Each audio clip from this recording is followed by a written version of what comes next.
ମୁଁ ହେଉଛି ମିହିର ମେହେର, ଅଧ୍ୟକ୍ଷ ଗଙ୍ଗାଧର ମେହେର ପ୍ରତିଷ୍ଠାନ। ଆମର ସୌଭାଗ୍ୟ ଯେ ଓଡ଼ିଶା ସଙ୍ଗୀତ ସାହିତ୍ୟ ଏକାଡେମୀ ଏବଂ ଆମର ଗଙ୍ଗାଧର ମେହେର ପ୍ରତିଷ୍ଠାନର ମିଳିତ ଆନୁକୂଲ୍ୟରେ ଏଇଟା ଅନୁଷ୍ଠିତ ହେଇଛି। ଗତ ବର୍ଷ ଆମର ଏଇଠି ଗଙ୍ଗାଧର ଶ୍ରାଦ୍ଧ ଶତବାର୍ଷିକୀ, ଯୋଉଟା କି ଆମେ ବାସ୍ତବରେ କହୁ ମହାବିଶ୍ରାମର ଦିବସ, ଏଇଠି ପାଳନ ହେଇଥିଲା ଏବଂ ଏଥର 102ତମ ଏଇ ଯୋଉ ମହାବିଶ୍ରାମର ଉତ୍ସବ ପାଳିତ ହେଇଯାଇଛି। ଆମର ସୌଭାଗ୍ୟ ଯେ ଏଥର ଆମେ ନ୍ୟାୟାଧୀଶ ଶଶିକାନ୍ତ ମିଶ୍ର ମହୋଦୟଙ୍କୁ ଆମେ ମୁଖ୍ୟ ଅତିଥି ରୂପେ ପାଇଥିଲୁ ଏବଂ ତା ଛଡ଼ା ଆମର ସବୁଠୁ ପ୍ରିୟ ବାଗ୍ମୀ କୃଷ୍ଣ କେଶବ ଷଡ଼ଙ୍ଗୀ ଆମର ଏଥର ମୁଖ୍ୟ ବକ୍ତା ଭାବରେ ଗଙ୍ଗାଧରର ଜଣେ ଧୁରୀଣ ବକ୍ତା, ସିଏ ଦର୍ଶକମାନଙ୍କୁ ଶ୍ରୋତାମାନଙ୍କୁ ବିମୁଗ୍ଧ କରିଥିଲେ ଏବଂ ତା ସାଙ୍ଗେ ସାଙ୍ଗେ ଆମର ଇଏ ଉପଦେଷ୍ଟା ସେ ଯେଉଁ ସଞ୍ଜୀବ ଚନ୍ଦ୍ର ହୋତା, ଯିଏକି ଆମ ସ୍ମୃତି କମିଟିର ବି ସଭାପତି ଅଛନ୍ତି, ସେ ଆଜି ସଭାପତିତ୍ୱ କରିଥିଲେ ଏବଂ ମୋଟାମୋଟି ଭାବରେ ଆମର ଗଙ୍ଗାଧର ମେହେର ପ୍ରତିଷ୍ଠାନ 22 ବର୍ଷ ହେଇଗଲା। 22 ବର୍ଷ କାହିଁକି, ଆମର ଦୀର୍ଘ 27 ବର୍ଷ ହେଲା ଗଙ୍ଗାଧରଙ୍କର ସାହିତ୍ୟର ପ୍ରଚାର ପ୍ରସାର ଏବଂ ପୂଜ୍ୟ ପୂଜାରେ ସେ ସମର୍ପିତ। କେବଳ ତାଙ୍କର ଅନୁଦିତ ହବା ପାଇଁ ଯାଉଥିବା ଯୋଉ ତାଙ୍କର କାବ୍ୟ ସମୂହକୁ କିଭଳି ଭାବରେ ସେଇଟା ବିଶ୍ୱସ୍ତରରେ ପହଞ୍ଚା ଯାଇପାରିବ, ସେଇଟା ହଉଛି ଆମର ଅନୁଷ୍ଠାନର ମୁଖ୍ୟ ଲକ୍ଷ୍ୟ।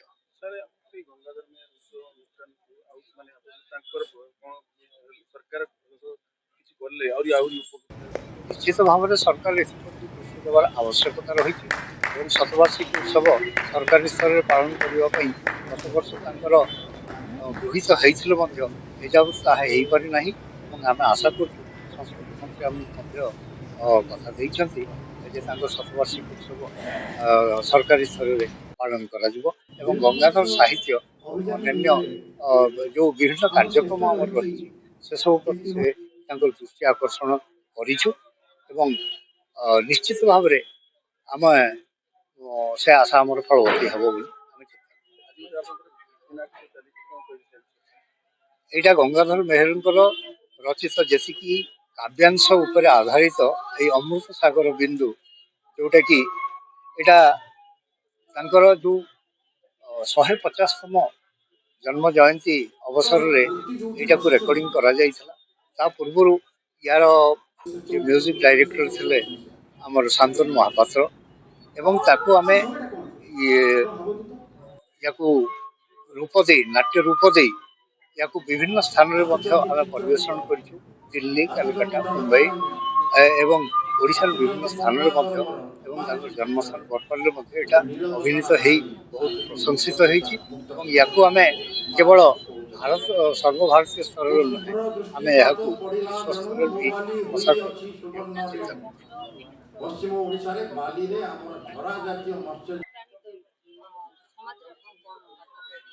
ଏଇଟା ଅତି ଗୋଟେ ପ୍ରଶ୍ନ ଯୋଉଟା କି ବର୍ତ୍ତମାନର ଯୋଉ ଯୁବପିଢ଼ି ସେମାନେ କାହାକୁ ନ ଜାଣିଲେ ବି ଯଦି କହିବେ ଯେ ଗଙ୍ଗାଧର ମେହେର, ନିଶ୍ଚିତ ଭାବରେ ସେ ଜାଣିଛନ୍ତି ସ୍ୱଭାବ କବି ଗଙ୍ଗାଧର ମେହେର। ତେଣୁ ଏବେ ଯୁବପିଢ଼ି ପୁଣି ଅନୁପ୍ରାଣିତ ହେଲେଣି, ବହୁ କବି ଜନ୍ମ ନେଲେଣି। ଥରେ ଏମିତି ଗୋଟେ କଥା ପଡ଼ିଥିଲା ଯୋଉଥିରେ କି ମୋର ଗୋଟିଏ ଏମିତି ଥରେ ଗୋଟିଏ ଯୋଉ ଅମୃତ ସାଗର ବିନ୍ଦୁ ଉପରେ ମୁଁ ଗୋଟେ ତାଙ୍କର ନାଟକ ଲେଖିଥିଲି।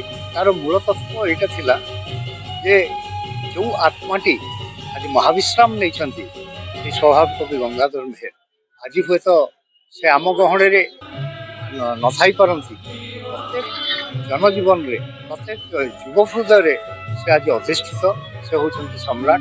ସେ ଦୃଷ୍ଟିରୁ ବେଳେବେଳେ ମନେ ହୁଏ ତାଙ୍କର ଆତ୍ମା ଖଣ୍ଡ ବିଖଣ୍ଡିତ ହେଇ ସେ କ'ଣ ଯୁବ ସମାଜରେ ତାଙ୍କରି ଆତ୍ମାମାନଙ୍କ ଭିତରେ ନାହାନ୍ତି କି?